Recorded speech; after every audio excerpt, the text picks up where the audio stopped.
الإسلام ونصلي ونسلم على خير الأنام سيدنا محمد وعلى آله وصحبه وذرياته ومن دعا بدعوته إلى يوم الدين. سبحانك لا علم لنا إلا ما علمتنا إنك أنت العليم الحكيم ولا حول ولا قوة إلا بالله العلي العظيم. ثم أما بعد. Yang saya kasihi tuan-tuan guru, para asatizah, seterusnya muslimin muslimat, hadirin hadirat yang dikasihi lagi dirahmati oleh Allah Subhanahu wa taala. Apa khabar semua? Sihat? Alhamdulillah. Mudah-mudahan majlis pada pagi ini diberkati oleh Allah Subhanahu wa taala. Yang seperti mana kita sedia maklum bahawa majlis-majlis ilmu ini merupakan disebut dalam hadis sebagai taman-taman syurga Allah Subhanahu wa taala. Juga disebut dalam hadis, dalam mafhum hadis Nabi Muhammad sallallahu alaihi wasallam, mereka yang berada dalam majlis ilmu ini mereka yang dibayungi rahmat. Dengan datangnya para malaikat ini melemparkan, menghamparkan sayap mereka kepada kita semua. Dalam masa yang sama, mereka-mereka yang menuntut ilmu, mereka-mereka yang menyebut hadis Nabi sallallahu alaihi wasallam, berzikir, membaca ayat suci Al-Quran dan sebagainya, mereka ini sentiasa didoa oleh hamba-hamba Allah atau hamba Allah yang lain. Ini sekeliling kita ni kan, yang kita nampak dan kita tak nampak. Seringkali kita mengharapkan mereka ini sentiasa mendoakan kita, sama ada di dalam lautan, di daratan dan sebagainya. Kita doakan mudah-mudahan mereka sentiasa mendoakan kita, asbab ataupun sebab kita ini sedang menuntut ilmu Allah Subhanahu wa taala.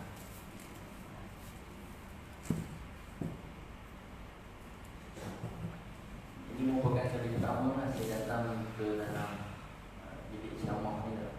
Sebelumnya biasa dipanggil di masjid dan maghrib juga subuh.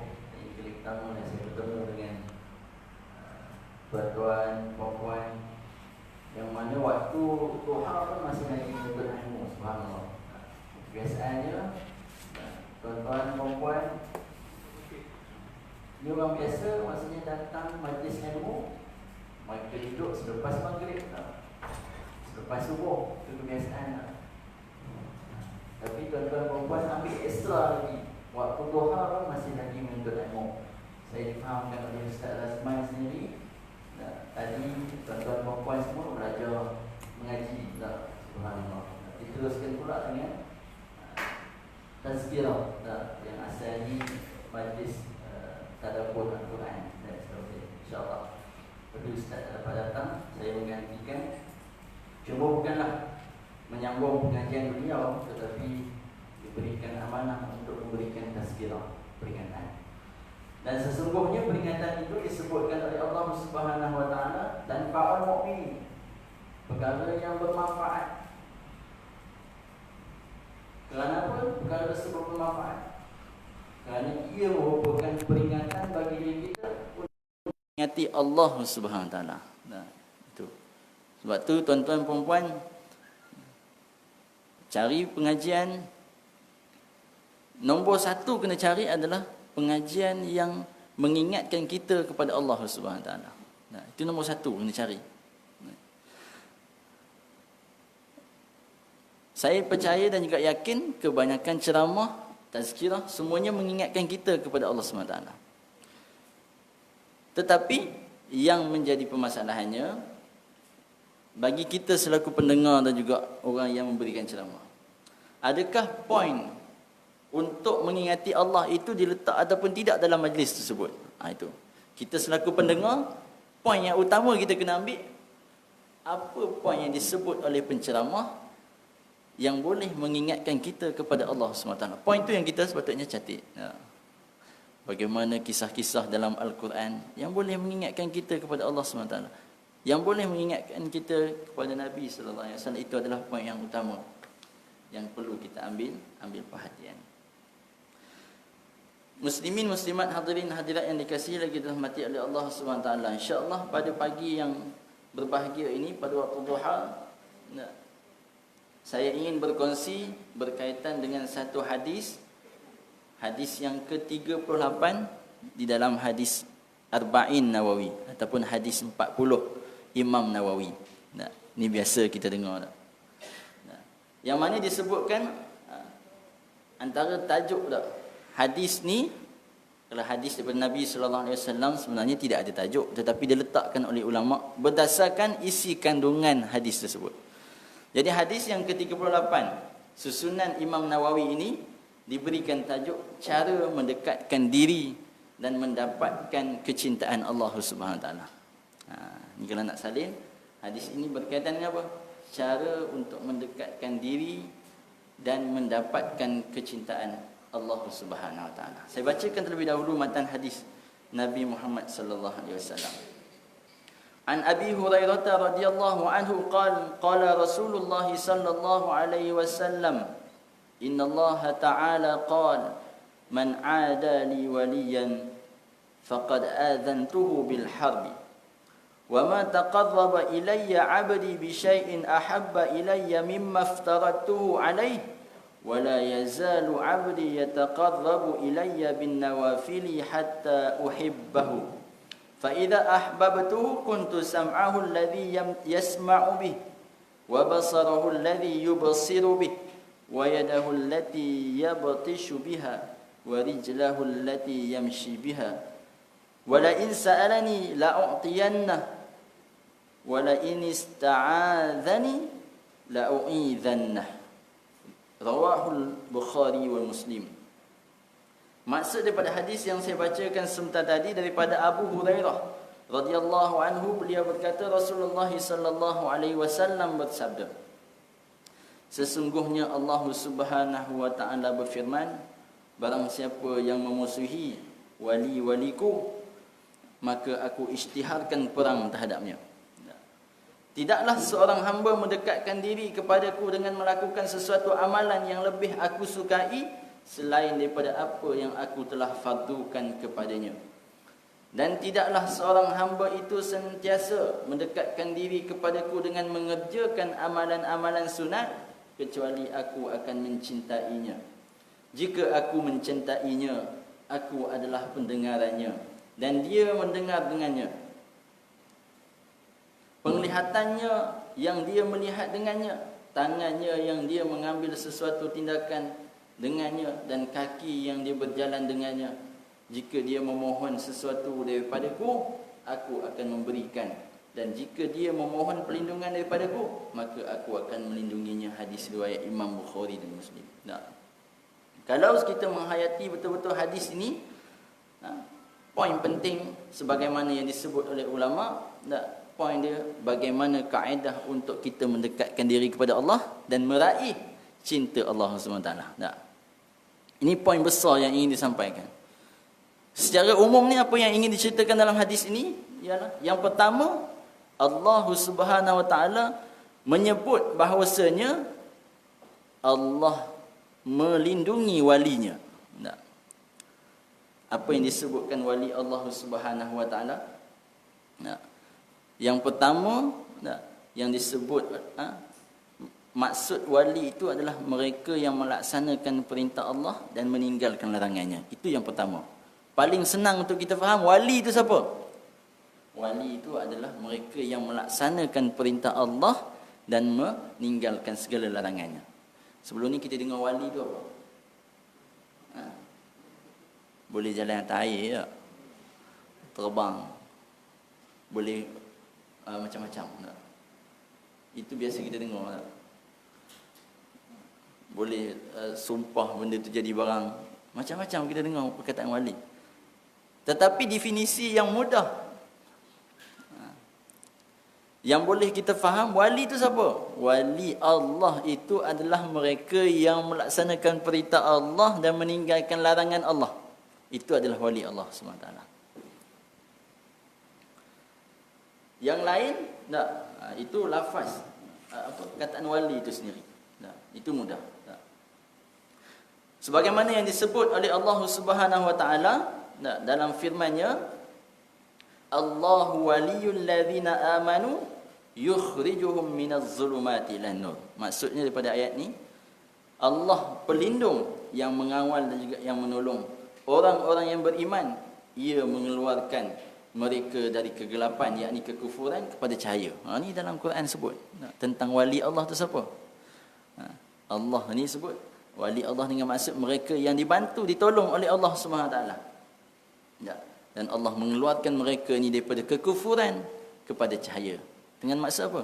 Melaksanakan apa yang Allah perintah dan juga meninggalkan segala larangannya. Kita nampak apa yang betul, kita buat. Kita nampak perkara tersebut salah, kita tinggalkan. Itu mudah, kefahaman mudah untuk wali Allah Subhanahu Wa Taala. Jadi dalam hadis ini menyebut bahawasanya Allah mengisytiharkan perang bagi mereka yang memerangi wali. Dengan maksud apa? Allah melindungi dia. Jadi kefahaman mudah kita apa? Perkara ini disebut dalam hadis dan ini hadis qudsi.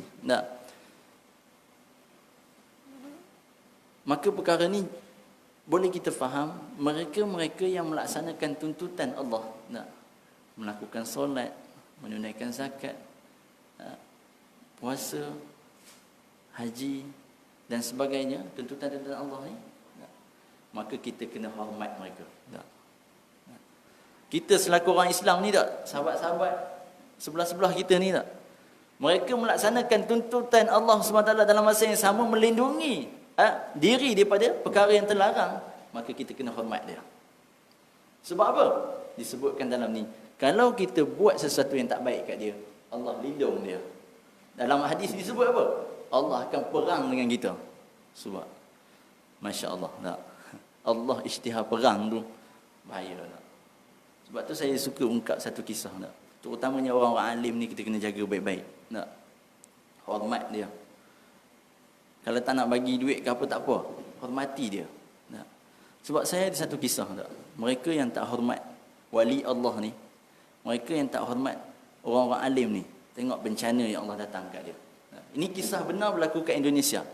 Sahabat saya ada kawan kat Indonesia. Waktu saya belajar kat Mesir, saya ada kawan. Dia yang cerita kat saya. Dia kata apa? Pernah berlaku dekat Indonesia, dia kata. Tak sebut nama tempat tak. Cukup kita mengambil pengajaran daripada tempat tersebut.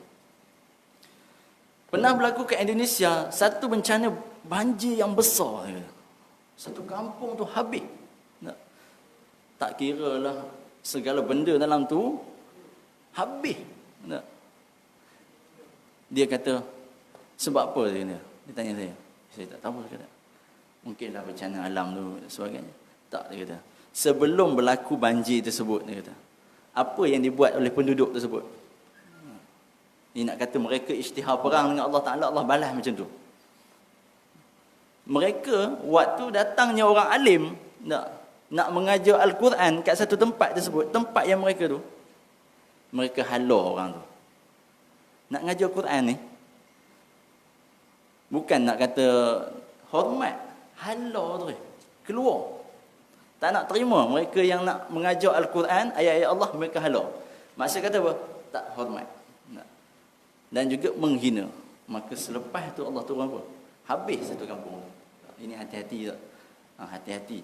Sebab dalam hadis disebut Allah isytihar perang bagi mereka yang memerangi wali Allah. Wali Allah siapa ni? Melaksanakan perintah Allah, meninggalkan larangannya. Maka orang alim ni terlebih lagi tak? Mereka ni banyak ilmu, dalam masa yang sama mereka mengajar dan sebagainya. Perlu hormat, tak? Perlu hormati mereka. Ni jaga baik-baik ni. Sebab tu kalau kita kaji dalam situasi dunia kita ni tak? Negara umat Islam, tak? Negara apa yang maju, saya tanya tuan-tuan dan puan? Umat Islam. Kalau mereka tu lain. Tak. Negara Islam. Negara apa yang maju? Brunei Darussalam, betul? Qatar, betul? Qatar tu negara maju tak? Duit mereka tu jauh berbeza dengan kita. Brunei apatah lagi. Dalam negara tersebut, negara Islam tersebut, apa yang mereka buat dengan para ulama? Mereka hina ataupun mereka mengangkat? Sangat-sangat mengangkat. Sebab tu tuan-tuan, kalau ada sahabat-sahabat yang ustaz-ustaz yang kerja kat Brunei, tanya bagaimana Sultan Brunei menghormati para asatizah. Sangat-sangat dijunjung. Nah. Negara Qatar, nah, negara yang melindungi Syekh Yusuf Al-Qaradawi. Tengok negara tu macam mana. Kebanyakan dunia kafir ni nak ambil Syekh Yusuf Qaradawi ni. Sebab apa? Ketegasan dia pegang prinsip Islam. Pergi dekat, saya sebut tak, kat Mesir tak boleh masuk. Walaupun negara tersebut adalah tempat saya belajar, dia tak boleh masuk kat situ. Sebab apa? Kerajaan tu tak bagi. Pergi dekat mana? Tempat-tempat orang-orang kafir ni memang tak boleh masuk. Tetapi yang menerimanya adalah negara Qatar. Yang sampai sekarang Syekh Yusuf Al-Qaradawi duduk kat situ, ditempatkan kat situ, malah diberikan penghormatan yang tertinggi kat situ. Maka tengok keadaan negara mereka macam mana. Mereka menghormati para alim ulama. Nampak? Hebat tak? Itu sebab kita macam tu tak? Dengan orang alim, para ustaz-ustaz, para asatizah, kita hormat dia tak? Hormat ni macam saya sebut, bukanlah kita bagi kereta, bagi rumah, itu terpulang tak? Bukanlah sampai tahap macam tu, tidak. Menghormati mereka pun sudah memadai. Sebab apa? Sebab disebut dalam hadis bahawasanya mereka ini adalah wali Allah Subhanahu Wa Taala. Juga kita sesama Islam ni tak, saling hormat, menghormati, itu perkara yang penting. Tak? Bukan ustaz-ustaz je, kita sama kita ni ada orang yang soleh, walaupun dia bukan ustazah, bukan ustaz, tetapi dia menjaga tuntutan-tuntutan agama. Hormat dia. Hormat dia, jaga hubungan dengan dia. Dia jaga tuntutan perintah Allah, hormati dia. Jangan sekali-sekali bermusuh dengan dia, sebab disebut dalam hadis. Kita bimbang nanti kalau kita bermusuhan dengan dia, kita sebenarnya bermusuh dengan Allah Subhanahu Wa Taala. Ni hati-hati ya. Jaga-jaga ni sesama kita ni, hati-hati. Nak jaga mulut kita, jaga elok. Perbuatan kita jaga baik-baik, jangan sampai mengguriskan hati orang lain. Sebab kita bimbang nanti, disebabkan perkataan-perkataan yang tak baik dia terguris, maka perkara yang tak baik datang kat kita. Na'udzubillah min zalik dah. Terutamanya kawasan kita ni tak. Kawasan-kawasan ni kita jaga baik-baik. Hormat, menghormati antara satu sama lain.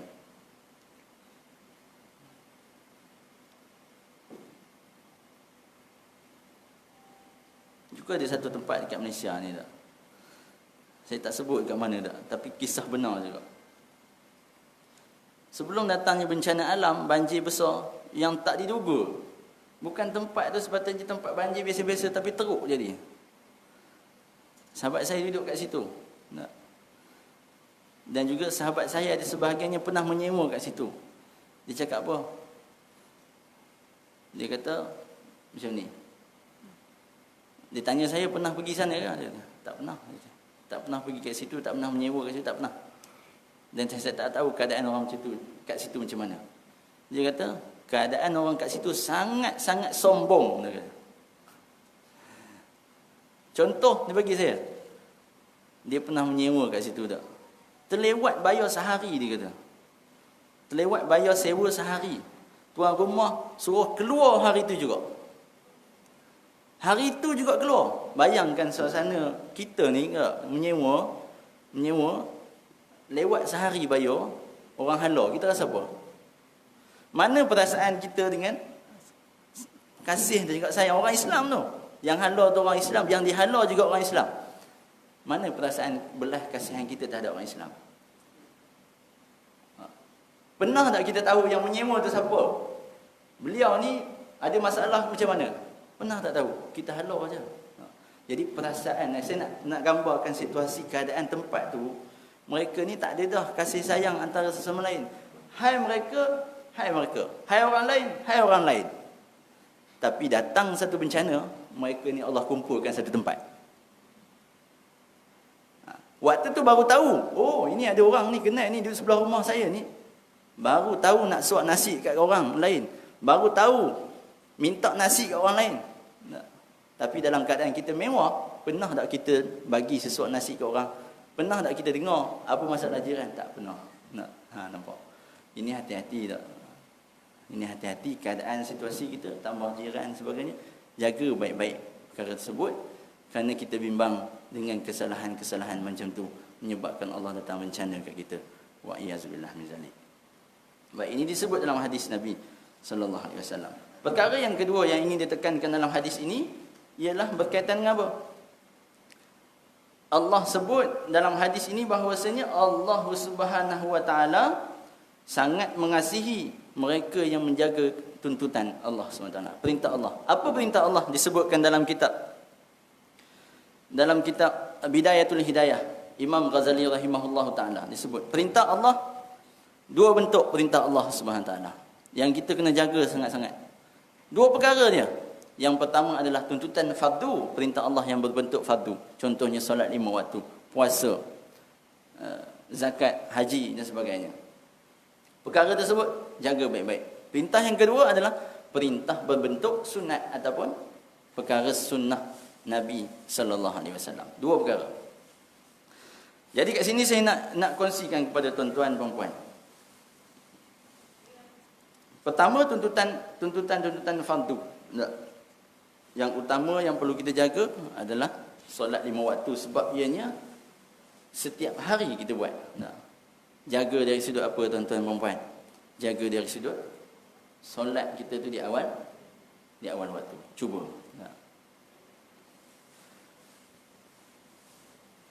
Juga tuntutan-tuntutan yang lain dalam solat, rukun solat, rukuk kita bagaimana, sujud kita, letakkan dahi bagaimana, keadaan tu semua kita jaga, rukun-rukun dalam solat tu. Kita jaga baik-baik.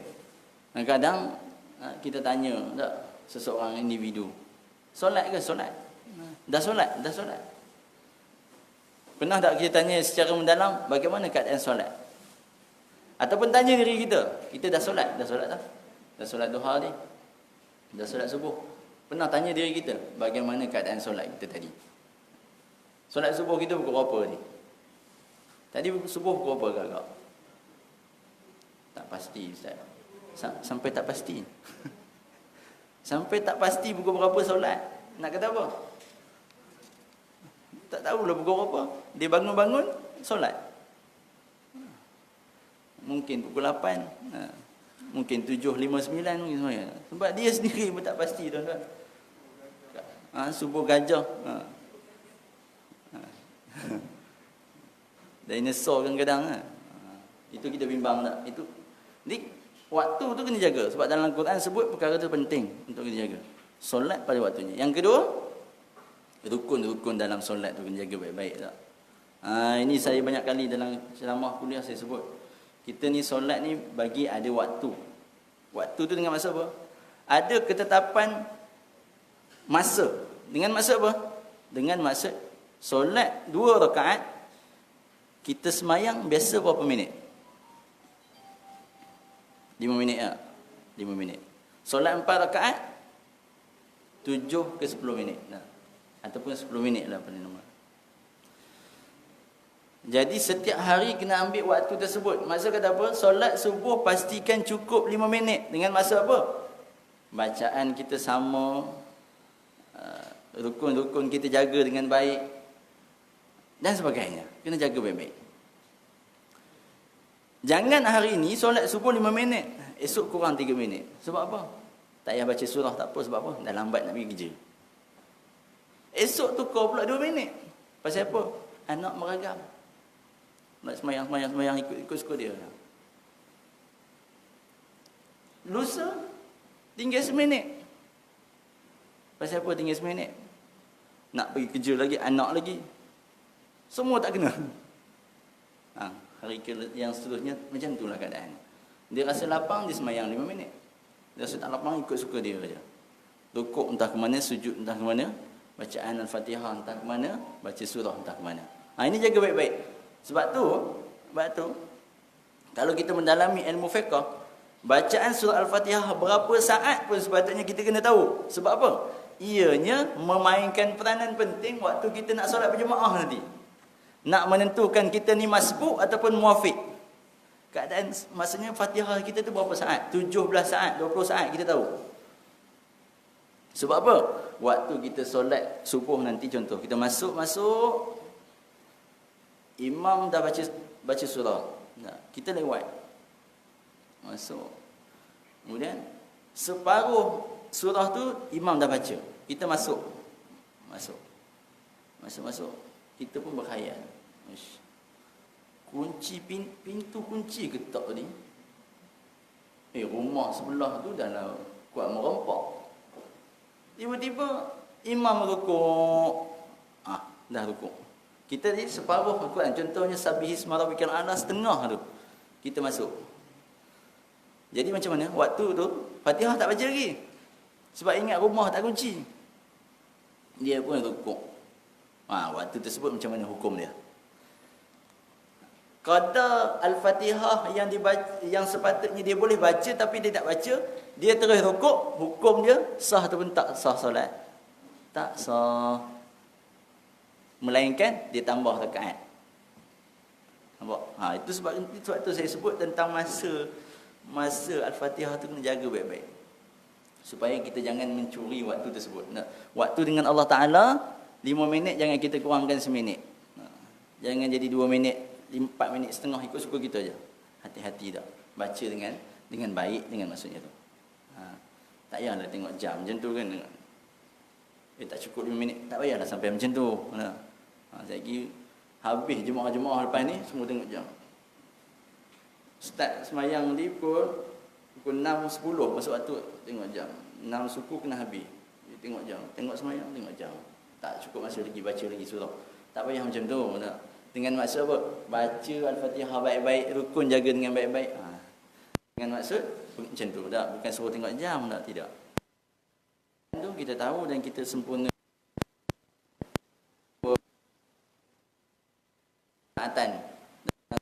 Solat yang utama kita kena jaga. Zakat dan sebagainya kita tunaikan dengan baik. Yang kedua adalah tuntutan sunat ni. Ini sunat ni kena jaga baik-baik. Sunat ni yang menjaga perkara wajib kita.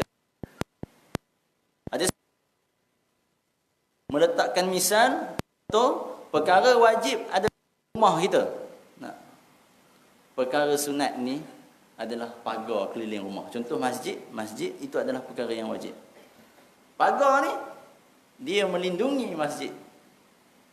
Pagar tu melindungi rumah kita. Dengan maksud apa? Supaya tak kala kita melaksanakan perkara yang wajib, tidak ada gangguan di luar. Itu fungsi perkara sunat. Sebab tu kena memperbanyakkan perkara sunat. Sebagaimana kita banyakkan pagar-pagar di keliling rumah kita tu. Ustaz, rumah saya tak ada pagar. Tak apa. Pasu-pasu bunga kat tepi rumah tu banyak kan. Macam mana kita letak elok-elok kunci mangga kat rumah tu, macam itulah juga kita dengan perkara sunat. Sebab perkara sunat ini akan menjaga perkara-perkara wajib kita. Perkara wajib kita tak buat berdosa, tuan-tuan puan-puan. Kita tak nak sampai tahap macam tu. Sebab tu kita buat perkara-perkara sunat ni supaya kita tak terlajak perkara-perkara tersebut. Tak terlajak daripada melakukan perkara dosa, kena banyakkan amal-amal sunat. Ini fungsi ataupun peranan perkara-perkara sunat. Sebab tu ada 7 perkara tak? 7 sunnah pada setiap hari sebaiknya kita lakukan dengan baik. Sunnah ni banyak tuan-tuan dan puan. Daripada kita bangun tidur baca doa itu sunnah, masuk tandas ada cara sunnah, sampailah kita tidur balik. Semuanya adalah adanya perkara-perkara sunnah. Tetapi ada 7 perkara ni saya minta diri saya dan juga tuan-tuan jaga. Yang pertama, sunnah apa yang kita kena jaga? Sunnah melaksanakan solat tahajud. Ini waktu sebelum solat. Jangan buat tahajud lepas subuh. Itu nama tahajud. Tahajud. Sebelum subuh kita buat pada 2 rakaat. Sebab tu dalam ceramah tersebut, tuan-tuan, puan-puan, cuba tengok mereka yang ni dalam keadaan yang husnul khatimah. Pernah tak kita tengok yang dia buat dalam kehidupan kita tak tahu Ustaz, antaranya mereka ni yang tuntutan ataupun sunnah tahajud tadi berbuat. Salafus soleh dulu yang utama mereka jaga adalah perkara solat sunat tahajud ni lah. Menjadi kekuatan utama mereka laksanakan tuntutan tahajud. Kita tak buat, kita cuba buat lah. Baru kita tahu kelebihan ataupun manfaat dia sangat banyak. Ustaz nanti bangun pukul 4, pukul 5 Ustaz nak pergi kerja macam mana Ustaz? Letih. Pernah buat tak? Tak pernah. Cuba buat dulu tengok letih ke tak. Ini duk kita fikir tidur pukul 10, 11, 12, 1, 2, 3, 4 kena bangun. Baru 6 jam, tak cukup 8 jam lagi. Tidur kena cukup 8 jam kan. Lepas tu saya lagi nak pergi kerja. Tak boleh. Tak boleh bangun tahajud, tak boleh. Sebab apa? Tak cukup masa Ustaz. Syurga nak.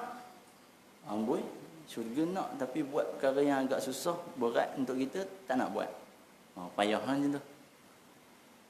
Payah macam tu. Sangat-sangat susah dah. Ini perkara kita kena usaha buat. Paling kurang tanam azam. Start pada hari ni tanam azam, esok pagi nak bangun tahajud. Paling kurang dua rakaat. Yang kedua baca Quran. Terutamanya bacaan Al-Quran sebelum subuh. Habis main tahajud kita baca sikit. Sebab apa disebut dalam Al-Quran? Bacaan Al-Quran yang kita baca sebelum subuh ianya sebagai pembantu kita ke akhirat kelak. Ayat-ayat yang kita baca maka ke akhirat kelak menjadi pembantu bagi kita. Boleh kita tanya diri kita sendiri, berapa banyak ayat Quran yang kita baca sebelum subuh? Banyak Ustaz? Tak apalah. Tak ingat, baguslah mungkin sebab banyak. Yang masalahnya tak pernah buat Ustaz. Itu masalah. Pembela kita ke akhirat kelak antaranya adalah bacaan Al-Quran sebelum solat subuh. Ya. Ini kena jaga baik-baik. Jadi waktu-waktu yang lain sama kita penuhi dengan bacaan-bacaan Al-Quran. Baru situasi saya belajar kat Mesir dulu dah. Dalam bas pun dia baca Al-Quran. Dalam bas pun bukan semua duduk, ada yang berdiri pun pegang Al-Quran. Tangan kanan pegang baca Al-Quran. Ustaz saya tak boleh nak baca Quran. Baca apa yang tahu dalam Quran tu? Qul huwallah, buka Al-Quran baca qul huwallah. Ada masalah? Tak ada masalah. Janji kita pahala tengok Al-Quran dah dapat dah. Pahala baca lagi tu. Banyak pahala yang Allah anugerahkan tak kala kita buka mushaf ni. Al-Quran ni kalau kita buka, kita baca, banyak pahala yang kita dapat. Baca Quran. Yang ketiga, jangan tinggalkan masjid. Ni kena pesan diri ke saya, tuan-tuan, perempuan, dan juga anak-anak, pesan perkara ni. Nak didik anak-anak ni, perkara ni kena jaga. Suruh mereka pergi masjid. Sebab tu saya pernah tanya kat satu masjid tak? Ada tak tuan-tuan, perempuan tengok. Sama saya buka kisah kematian tak? Pernah tak tuan-tuan, perempuan tengok tak? Perakhiran seseorang itu dalam keadaan husnul khatimah, dalam keadaan yang baik, akhiran dia baik. Mereka ni tak pernah kejap kaki ke masjid. Pernah tak jumpa? Saya tanya, kalau pernah, beritahu kat saya.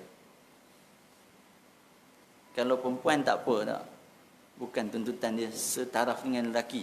Tanya lelaki ni tak? Saya tanya, pernah jumpa ataupun tidak? Mereka yang perakhiran, mereka dalam keadaan yang sangat-sangat mulia, mereka ni tak datang masjid. Saya jawab, tak ada. Kalau ada, bagi tahu kat saya. Saya nak tahu juga apa yang dia buat. Tapi setakat saya tahu, memang tak ada. Jadi anak-anak, tuan-tuan, perempuan, lelaki itu terutamanya, suruh dia pergi masjid. Suruh dia pergi masjid. Tak?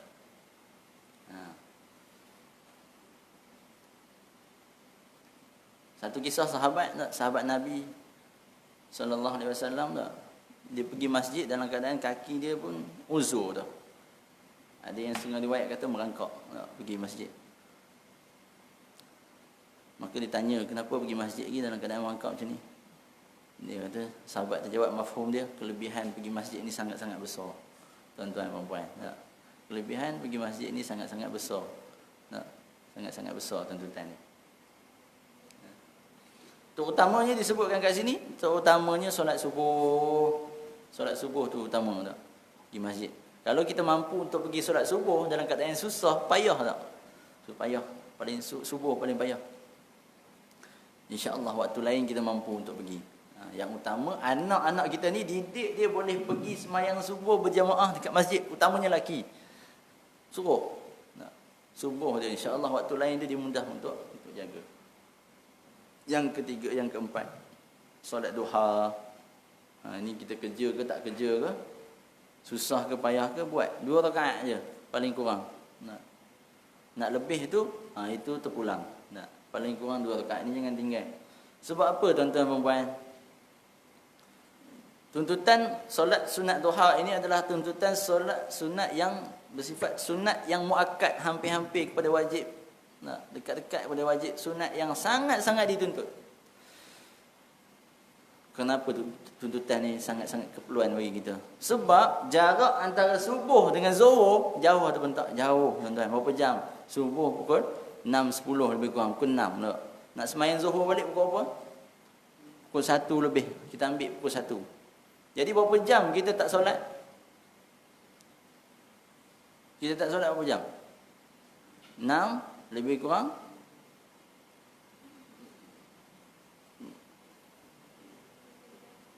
berapa? 7 jam lebih kurang kita tak solat 7 jam. Jadi waktu bila kita nak solat, tuan-tuan? Waktu duha ni lah. Sebab apa tuntutan tersebut disuruh dilaksanakan? Supaya setiap jam paling kurangnya 2-3 jam kita melaksanakan solat. Untuk kita ingat Allah Ta'ala. Kita letak dahi kita kat lantai supaya kita ingat Allah Ta'ala. Yalah, waktu zuhur nak ke asar tak jauh sangat. Asar ke maghrib tak jauh, maghrib ke isyak lagi pendek. Isyak nak ke subuh balik panjang. Sebab tu ada tuntutan solat sunat tahajud, tuan-tuan, supaya kita ni tak lari dengan solat utamanya tak. Tu kena jaga baik-baik. Jangan kita terlampau gap yang terlalu banyak dengan solat.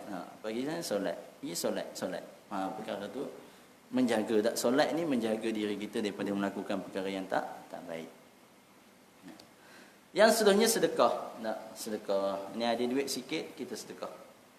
Terutamanya ni saya selalu sebut, kefahaman sedekah ni pun kadang-kadang orang salah faham. Tuan-tuan, sedekah ke hadiah ke, sebenarnya dalam kalangan kita ni suka bersedekah kepada orang yang jauh dengan dia. Jauh dengan dia ni maksud apa? Bagi sedekah kat kawan-kawan dan sebagainya. Saya pernah sebut kat sini juga. Orang-orang jauh, kawan dia ni bagi sumbangan. Mak ayah dia macam mana? Sebab tu dalam Al-Quran sebut, wa ma tunfiqu min khairin falil walidaini wal aqrabin wal yatama wal masakin. Pertama sekali mak ayah kita kena bagi duit kat mak ayah, tu yang utama. Yang kedua, kaum kerabat kita, cari adik-beradik kita, saudara mara kita yang susah. Sebelum kita nak loncat kepada kawan-kawan, kita cari yang ni dulu, tuan-tuan. Ni kena betul balik kefahaman kita ni. Ni belanja kawan-kawan bukan main tak. Macam-macam dia belanja. Tapi orang-orang yang terdekat mak ayah, kaum kerabat dia, kadang-kadang kaum kerabat bermusuhan, tuan-tuan. Ini kena jaga baik-baik ni. Ini banyak berlaku kat keluarga mana pun, kaum kerabat adik-beradik suka gaduh.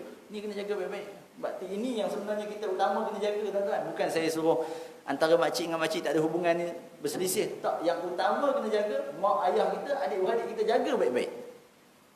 Kalau mereka nak musuh dengan kita pun, kita jangan musuh dengan dia. Tuan-tuan, puan-puan boleh nampak situasi keluarga masing-masing kan. Adik-beradik macam mana hubungan dia. Kalau baik, alhamdulillah. Kalau tak baik, cuba perbaiki sebelum kita menghembuskan nafas akhir. Baik, jangan kita nak musuhkan adik-beradik yang tak baik. Tambah-tambah nama ayah. Na'udzubillah min zalik. Jangan sama sekali. Cari jalan untuk selesaikan masalah. Itu penting.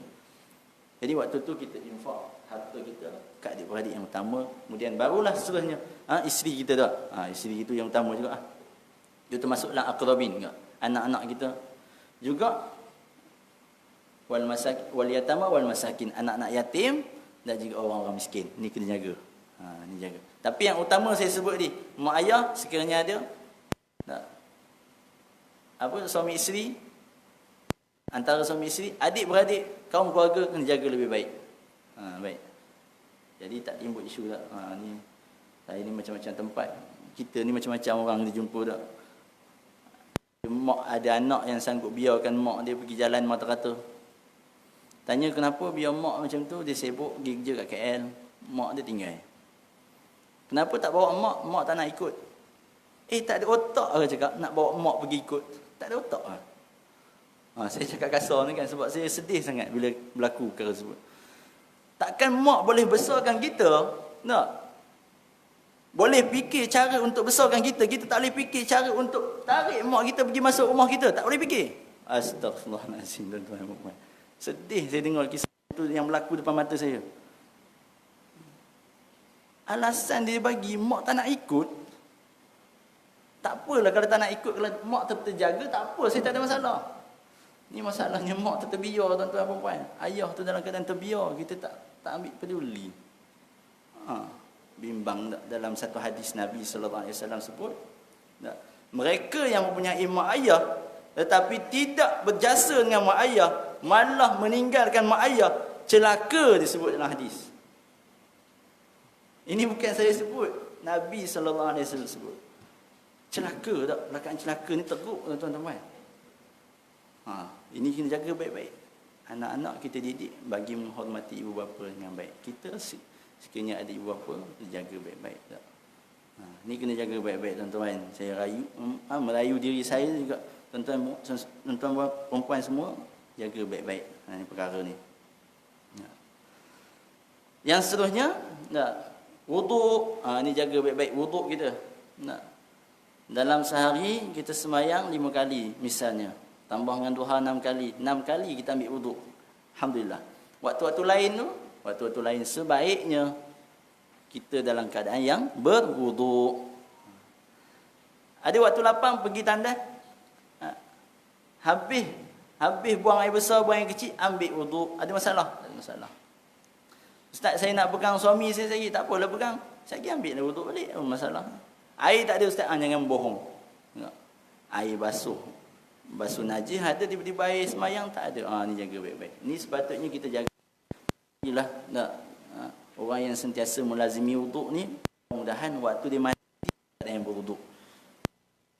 Tahu waktu kita mati nanti orang yang akan mandikan kita tu akan ambil wuduk kat kita. Ya, saya tahu. Ya, kita semua tahu. Tetapi bagilah keadaan kita ni, tak kala kita mati dalam keadaan yang berwuduk. Subhanallah. Tak, kelebihan orang yang berwuduk ni sangat-sangat dahsyat. Tak?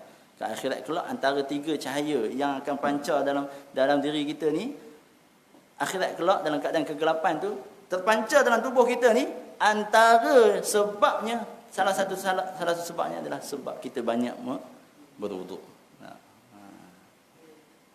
Ambil wuduk. Orang berwuduk ni sebenarnya orang yang sangat bersih. Orang yang sangat bersih. Sebab apa? Dia nak ambil wuduk, dia kena tanggalkan semua kotoran-kotoran semua. Kalau tak sah wuduk tersebut kan. Ni kena jaga. Sebab tu orang yang suka berwuduk ni adalah orang yang sangat-sangat bersih. Ini jaga baik-baik wuduk kita ni. Bukan semata-mata solat dan baca Quran je berwuduk. Waktu lain pun penuhi dengan wuduk. Sebab tu ada seorang syekh yang mengajar kami Quran kat Mesir. Keluar dari tandas, dia mewajibkan diri dia untuk ambil wuduk. Dalam pertama, dia juga terus membaca Quran. Tanya kenapa? Kenapa keluar Quran? Dia nak mengajar kami ni. Contoh dia pergi tandas, dia nak mengajar. Dia buka Quran kejap. Baca sikit. Dia tanya, kenapa baca Quran dulu? Tanya tu bukan maksud petikai. Dia tak nak tahu. Dia kata, tak kala kita masuk tandas, kita ini dikelilingi oleh syaitan. Dikelilingi oleh syaitan. Maka setelah mana kita keluar, kita pegang Al-Quran, syaitan tu akan lari daripada kita. Sama juga dengan keadaan orang yang berwuduk. Syaitan ni akan jauh dari diri daripada kita. Istighfar. Ini yang ke berapa ni? 1, 2, 3, 4, 5, 6, Yang ketujuh, yang terakhir adalah istighfar. Banyak-banyak istighfar. Orang buat salah dengan kita, kita istighfar. Kita buat salah dengan orang, kita istighfar. Kita minta maaf. Sebab tu Nabi SAW tak kurang daripada 70 ke 100 kali Nabi SAW meminta ampun daripada Allah SWT. Apatah lagi kita ni tak? Yang banyak dosa ni lagilah dahsyat. Kita sepatutnya mengambil langkah sentiasa beristighfar kepada Allah Subhanahu Wa Taala. Jadi itu 7 perkara sunat yang sepatutnya kena jaga. Maka disebut dalam hadis, sekiranya kita melaksanakan tuntutan tersebut, kita lakukan perkara fardu dengan baik, kita lakukan perkara-perkara yang sunat, yang utamanya yang saya sebut tadi, yang selain daripada itu bukan kita tinggalkan, kita cuba buat juga. Kita cuba laksanakan sebanyak mungkin sunnah Nabi sallallahu alaihi wasallam. Maka disebutkan kat sini, kesannya adalah Allah Subhanahu Wa Taala mencintai kita. Sehingga kan disebut dalam hadis bahawasanya telinga, mata, apa semuanya, Allah akan jadikan telinga, mata, mulut dan juga semua dalam anggota-anggota kita ini yang sentiasa melaksanakan perintah Allah Ta'ala. Allah akan lindungi tubuh kita daripada perkara-perkara yang maksiat. Allah akan lindungi semua anggota kita ni daripada perkara-perkara yang dilarang oleh Allah SWT. Malah Allah akan melorongkan kita untuk melaksanakan tuntutan dan juga perintah Allah SWT. Itu yang kita harapkan tak? Dalam kehidupan kita, dalam kehidupan seharian kita doa, Allahumma arinal haqqa haqqa warzuqna tiba'ah. Ya Allah yang Tuhanku, berikanlah aku nampak perkara-perkara yang betul dan aku mampu untuk ikut perkara tersebut. Wa arinal batila batila warzuqna ijtinabah. Dan apabila aku melihat perkara-perkara yang batil dan mampu untuk ataupun menjauhi perkara tersebut. Jadi itu yang kita harapkan. Mudah-mudahan perkara tersebut mampu untuk kita praktikkan sehingga kita ini tergolong dalam kalangan mereka yang dicintai oleh Allah SWT. Anggota kita akan melaksanakan perintah Allah. Kita jauhkan diri kita daripada melakukan perkara-perkara yang maksiat daripada Allah Subhanahu Wa Taala. Saya kira cukup sekadar sekadar perkongsian hadis yang ke-18. Sebenarnya banyak lagi intipati yang kita boleh ambil daripada hadis ni. Maka yang sebahagiannya saya telah pun sampaikan tadi. Dan juga satu lagi perkara yang disebutkan kat sini juga, kelebihan mereka yang dicintai oleh Allah SWT ni sebut apa? Tak kala mereka memohon sesuatu daripada aku akan memberikannya. Dan jika kita minta perlindungan, Allah akan lindungi kita. Ni kita nak tak? Apa-apa yang kita minta, Allah anugerahkan. Sebab tu orang-orang soleh ni, doa mereka dimakbulkan oleh Allah Subhanahu Wa Taala. Sebab apa? Mereka pun sebab apa? Sebab mereka melaksanakan perintah Allah. Sebab Allah dah janji dalam hadis ni disebut, mereka yang melaksanakan tuntutan Allah Subhanahu Wa Taala, apa yang mereka minta Allah akan bagi. Dan juga apa yang mereka minta perlindungan, Allah akan lindungi mereka. Itu yang kita harapkan, insya-Allah. Mudah-mudahan setiap permohonan permintaan kita diperkenankan oleh Allah SWT. Sebab kita ini bersungguh-sungguh melaksanakan perintah Allah SWT. Mohon maaf salah juga silap. Mudah-mudahan ada sedikit input-input yang boleh menambahkan keimanan dan ketakwaan kita kepada Allah SWT sepanjang kita dalam majlis ilmu ini, insya-Allah. Aku qauli hadza wa astaghfirullahal azim li wa lakum. Wassalamualaikum warahmatullahi taala wabarakatuh. A'udzubillahi minasyaitonir rajim. Bismillahirrahmanirrahim. Alhamdulillahi rabbil alamin wassalatu wassalamu ala asyrafil anbiya'i wal mursalin sayyidina Muhammad wa ala alihi wa sahbihi ajma'in. Allahumma ij'al jam'ana hadza jam'an marhuma wa tafarruqna min ba'dihi tafarruqan ma'suma wa la taj'al fina wa la ma'ana shaqiyyan wa la mahruma. Wa sallallahu ala sayyidina Muhammad wa ala alihi wa sahbihi wasallam. Alhamdulillahi rabbil